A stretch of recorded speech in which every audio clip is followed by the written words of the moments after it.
Hey guys, subscribe for daily content. And if you're shopping for gear, make sure you check out the description for the newest items at some of the very best online retailers. There's also links for some of the items that I personally recommend. Thanks! What's going on YouTube? Metal Complex here, and today I've got another interesting knife review slash knife overview to share with you guys. This is the Crane's Cutlery exclusive Reate Jack 1.5 in M398 hand rub satin finish steel. And the two examples we have out here today are in Mokume. I know I've been pronouncing that incorrectly. This is mine down here. And then we have Zircotai up here on top. These belong to Sierra_bound on Instagram. Please, I'm sorry, this one up here belongs to Sierra Bound. Please give him a follow. It's because of him that I'm, people like him that I'm able to bring you guys daily knife content. Please make sure to follow me on Instagram as well. At metal_complex. There are some other versions of this. A lot of you guys may remember that the Reate Jack 1 was, you know, this, but with a different blade shape. It had M390 steel. There were Damasteel versions. In fact, I used to own one. And then they had, carbon fiber inlays.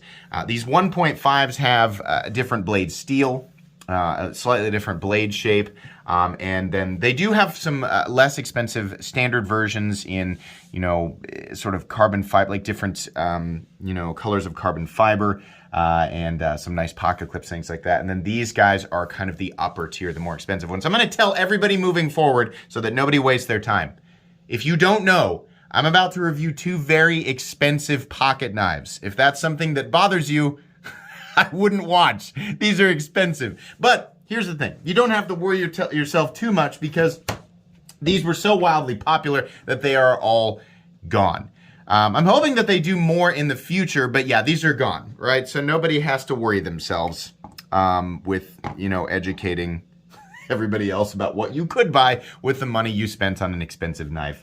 Believe me, knife people know and they don't care. Let's go ahead and get some measurements. I'm going to move his off just for a second there.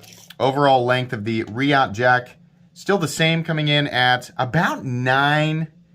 It's just shot 9 1/8 is what I'm getting. Blade length is coming in at 4 inches on the dot. Cutting edge is coming in at about 3.75. Let's do some size comparisons up against the Ontario Rat Model 1. Boy, does that put it into perspective. The Reate Jack is a big knife. Not as big as my cold sit. We know. Thank you. But yeah, up against the Ontario Rat 1 and Ontario Rat Model 2. Let's go ahead and put it up against the Spyderco PM2 and the Spyderco Para 3. There you go. Definitely larger than both of those. And last but not least, the Benchmade Griptilian, or in this case, the Ritter Hogue and the Benchmade Bug Out. All right, so yeah, this is a big knife. It is also an integral knife, meaning the entire, not just the lock being integral, but the entire frame is one piece of titanium with some inlays, right? Both of these are the same, any of them, right? It just depends if you get the other ones that are available. You can check out the Crane's Cutlery listings for these to take a look at what I'm talking about. It's just the inlay material on the left and right is different. But instead of being two pieces of titanium, like the Spyderco Para 3 here, or PM2, and then there's a backspacer between, the entire thing is one piece of titanium. That's dramatically more expensive to do, even if they are made in China, which if you didn't know, Reate Knives makes knives out of China. But I think I can go ahead and say this. Reate Knives, they make some of the highest quality production knives in the world, not just in China, but Reate's quality is very difficult to match, right? So yeah, even with these being made in China, this was not an inexpensive thing to create, factually. That's just, it is what it is, right? So you're looking at a higher tier than, in my experience, like WE knives or Tucson, stuff like that. Yeah. Absolutely. So anyways, it's going to be heavy with this configuration. The knife itself, even in standard configuration, is heavy. But what we're looking at here is a knife that is thick up against the Spyderco Para 3. It's also quite long and quite tall. Can give you guys a look here length and height up against the PM2 and Para 3. I have reviewed this knife before a long time ago. It's just, this is different enough, and my format has changed enough since then that I felt like giving this another full review. Length and height's bigger, right? It's including the flipper tab, it's about as tall as the PM2 or Para 3, and it's definitely longer than both. So this is a big knife. These guys with the heavier inlays, the Mokutai and the Zircotai, these variants are going to be pretty heavy. This guy coming in at 6.74 ounces. It's really not as heavy as I thought it was going to be. And then the Zircotai one, I couldn't imagine weighs much different. The Zircotai is apparently slightly heavier than Mokutai. The versions with the carbon fiber are going to weigh a little bit less. Believe it or not, these are actually not the heaviest variants that exist, at least of the Jack. There's the Jack 1, the 1.5, which you're seeing here, and the Jack 2, which is the one with the blade that comes off. They actually did versions of the Jack 1 in brass, making those things, I don't know, like 11 ounces or something like that. So these are heavy. They're going to be way too heavy for most people. And truthfully, this even caps out over what I like to carry a little bit. This is slightly heavier than my max payload, which is about 6.5 ounces. It's also a lot bigger than what I normally like to carry. I generally don't like to carry a knife that is longer overall than 8.5 inches. I just don't need, you know, the benefit, the payout of, or the ratio of, I feel really cool right now to, wow, this huge thing is in my pocket weighing it down, right? It doesn't translate very well. The equation doesn't work out for me. So generally speaking, I don't like to carry a gigantic, big honking thing in my pocket. So that being said, it's probably going to be too big and too heavy for a lot of people. But if you like to carry, you know, big, heavy knives and you don't care, then hey, there you go. That's up to you. Let's go ahead and measure blade stock thickness. I'm going to do it with mine. I don't want to, I don't want to put a mark on my buddy's blade here, just in case I do put a mark on it. Of course, initially it would be helpful to be able to find my calipers. I think these things need some new batteries. We're starting to kind of fade out here. Blade stock thickness on the Jack, 160 thousandths, so we're in Hinder XM18 territory. Hardware check. Let's get out my tools. As per usual, my tools are very inexpensive and very recommendable. You can find them right down in the section of my description that talks about the tools I use on this channel. I believe the pivot is a T8. Yes. Now, we also have T8 for the pocket clip screws, and we have T8 for the rest of the inlay. The inlay is being held down by this screw and the pivot. This screw is so well hidden, especially on the Mokutai one, because it's so busy, right? It's kind of hard to tell that it's even there. It's a little bit easier to tell on the Zircotai one just because the colors are darker, but you kind of have to look for it. There is no real major disassembly on an integral knife. You can pull the pivot out, you can pull the blade out, and everything else can just stay. There's really no reason to take the inlays out or to take the lock bar insert out or anything like that. I mean, it's got some more pieces, but that's the beauty with integral knives. Disassembly is very, very simple. So yeah, that's the case here. It is not going to be something that's difficult to take apart. If you want to, there's not very many reasons to do that anyway. Okay, so let's take a look at these guys. Each of these newer variants, and I believe it's the same way with, sorry, I'm shining this guy up for you guys. It's the same way with, you know, the carbon fiber ones, the less expensive ones. They have zirconium pivot collars, both of these. And then they also have a matching, this guy's got a Mokutai pocket clip. I think this guy, yeah, this guy's got, is that also Zircotai or is it Mokutai? Honestly, I'm not seeing any zirconium in this clip. I think that the clips are always, even though they seem to be themed here a little bit, I think they're all Mokutai. And then your inlay materials are what varies. The inlay materials are beautiful and they are done masterfully. This is a perfect example of how price, you know, initially, like what people do is they look at it and they think the price is equating to the materials being used.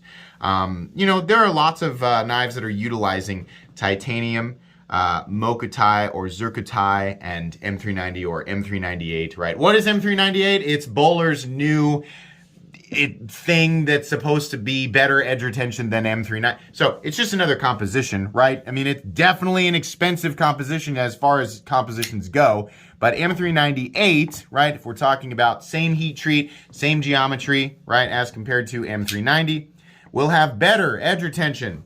Yes, better edge retention. Oh my gosh, than M390. I believe it's actually a little bit less tough, and it doesn't have quite as good, it's not quite as good in the corrosion resistance department, right?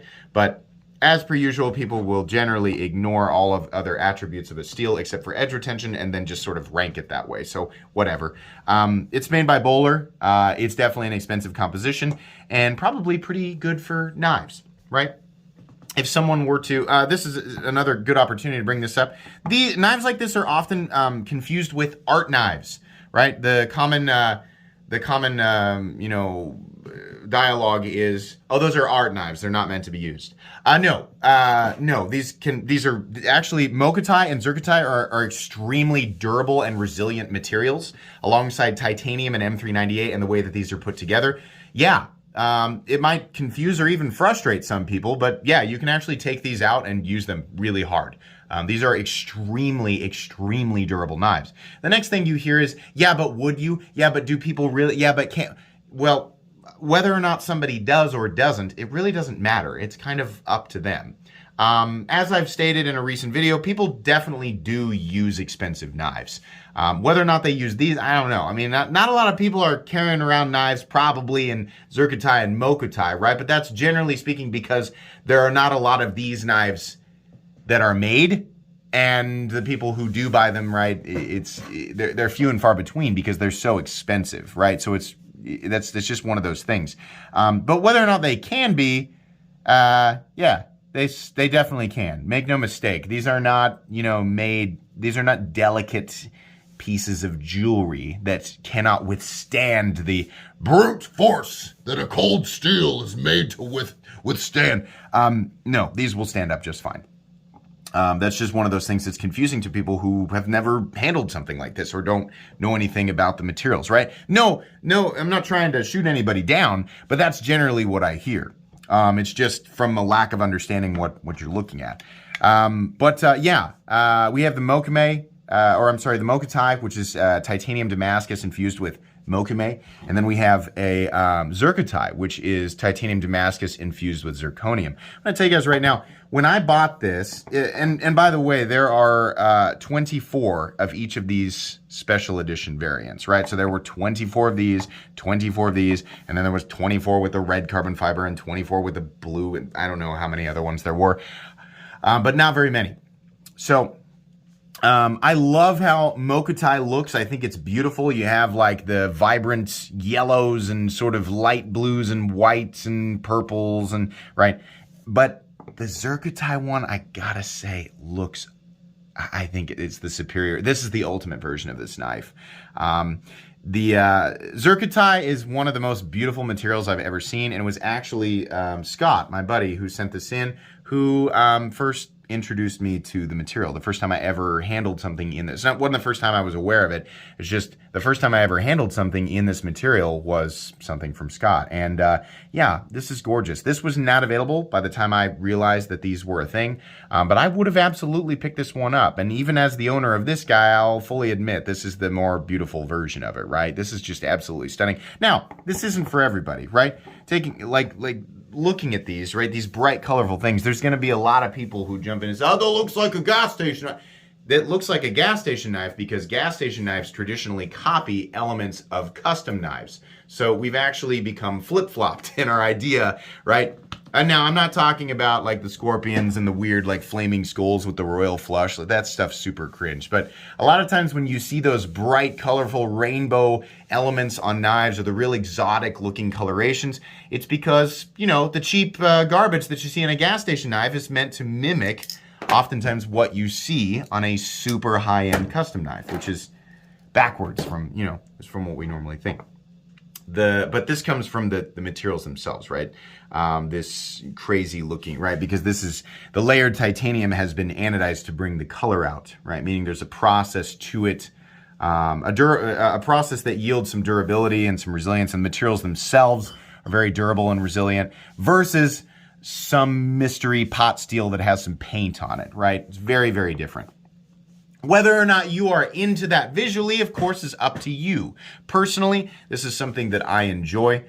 Fortunately, they made these, you know, originally. If you look up the original Reate Jacks, they don't have, the standard ones don't have nearly as much going on. There were versions of this that were just carbon fiber and titanium. There were flamed titanium variants with just the regular satin finished blades, the damaged steel blades, right? There were a whole bunch of different versions. They've kind of tiered these things out and made, now, you know, those old ones aren't available anymore, but what I'm saying is in the past, they made different versions for people who were more or less about like the crazy and the fancy and all that, right?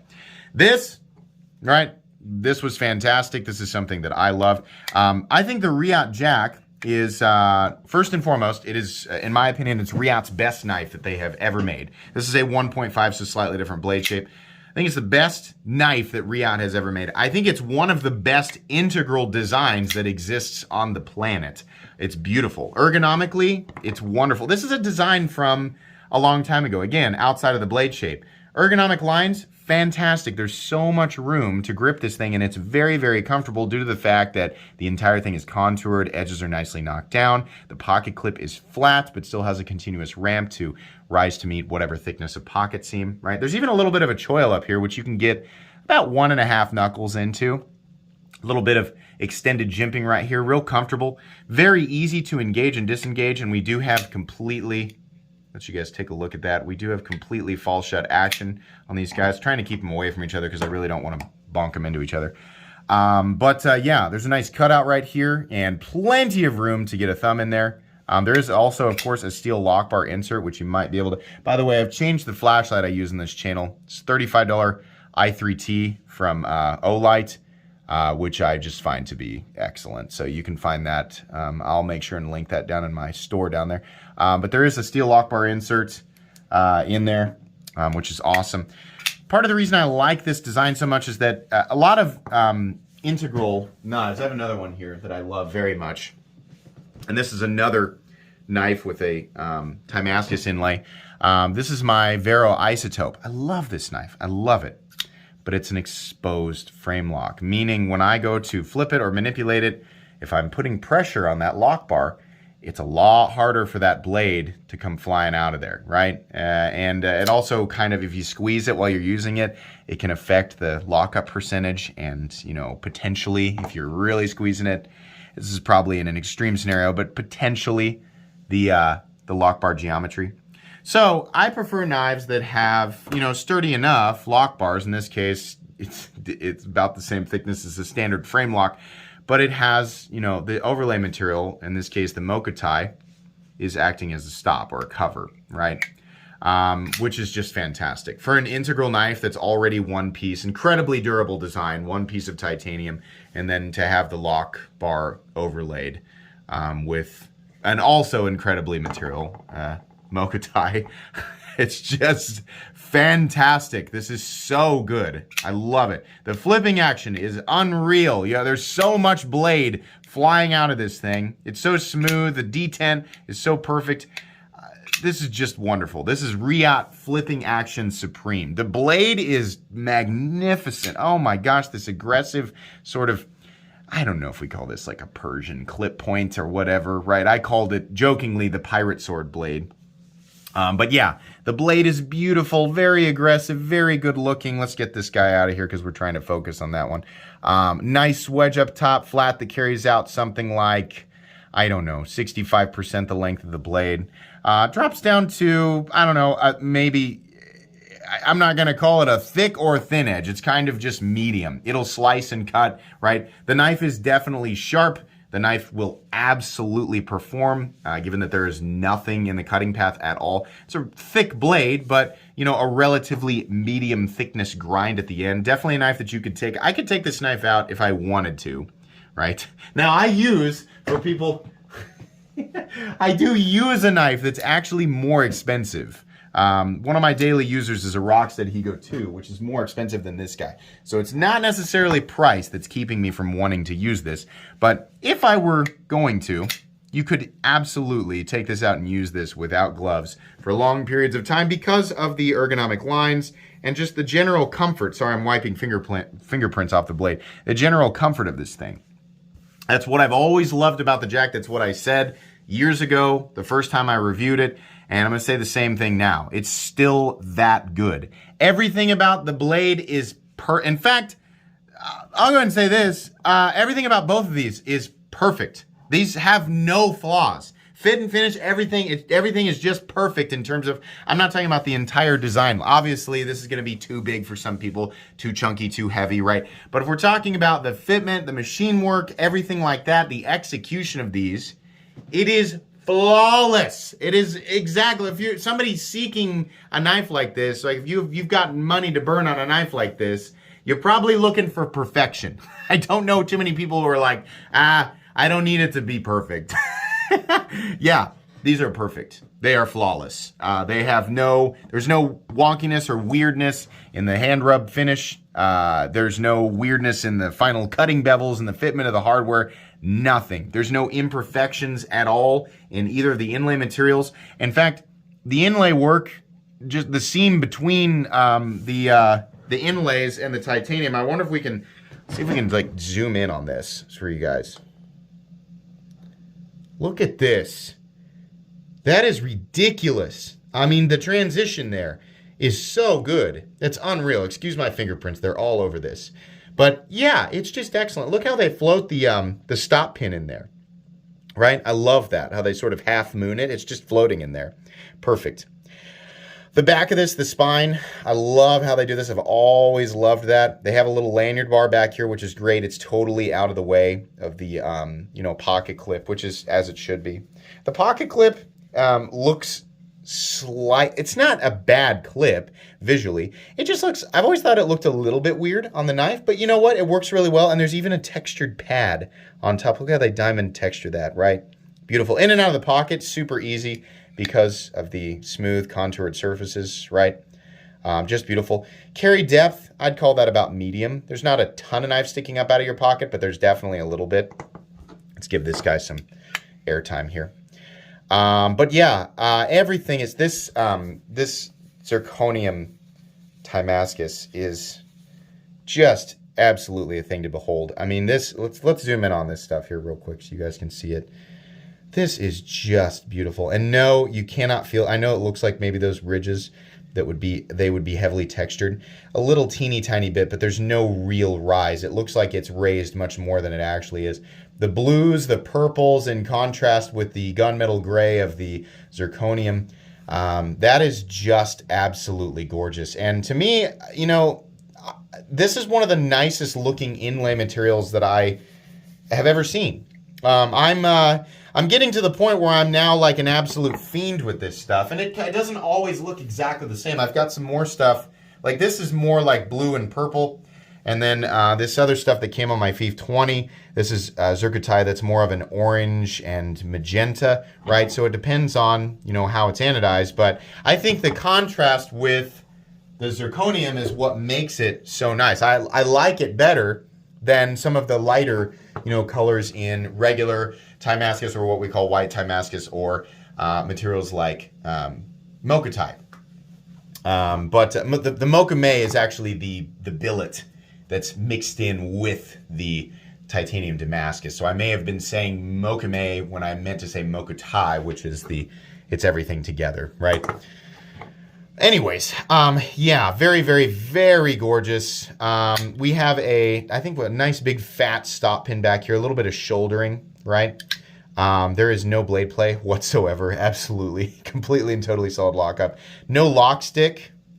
We have no pivot lash, nice and smooth and consistent, and a nice click into place, right?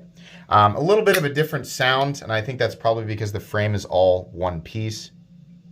But both of these feel exactly the same. They are, you know, it's just another example of how consistent Reate is.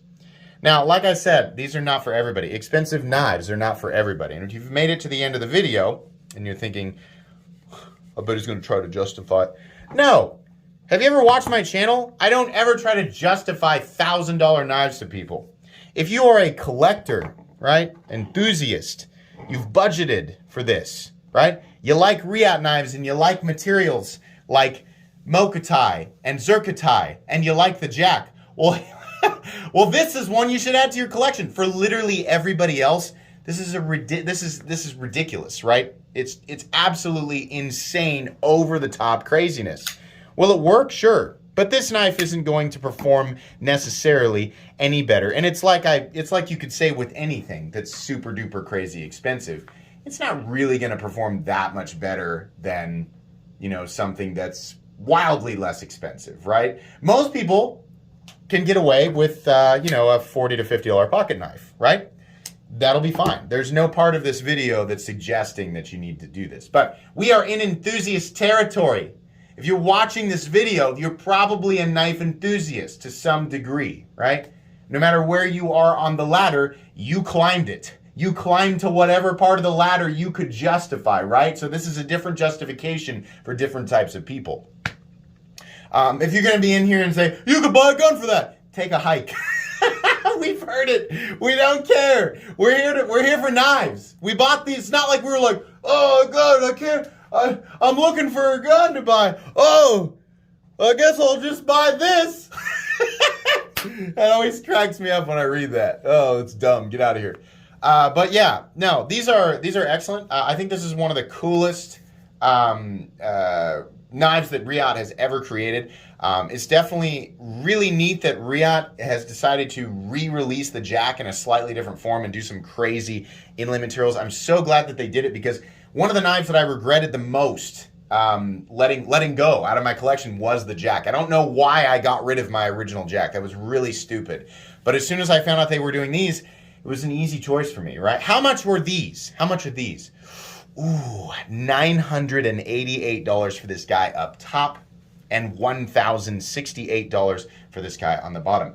Wow, holy crap, that's a lot of money. Well, number one, the less expensive versions, I think the carbon fiber integrals that have the zirconium pivot collars, the Mokutai pocket clips, and just the standard carbon fiber inlays, those are about $588, right? A lot of people might be wondering how, so you're going to try to justify that and then, you know, come down on the Barnes from, what are they called? James brand. Well, yeah, look at those, look at them side by side. I think, you know, any normal, any rational person can see that the amount of work that went into the Jack is substantial, head and shoulders above what went into the Barnes, right? There's just no contest there. You know, you could say just the general complexity of all the materials involved is higher, right? So you're going to pay more money for that, and I think that those versions are a lot more justified.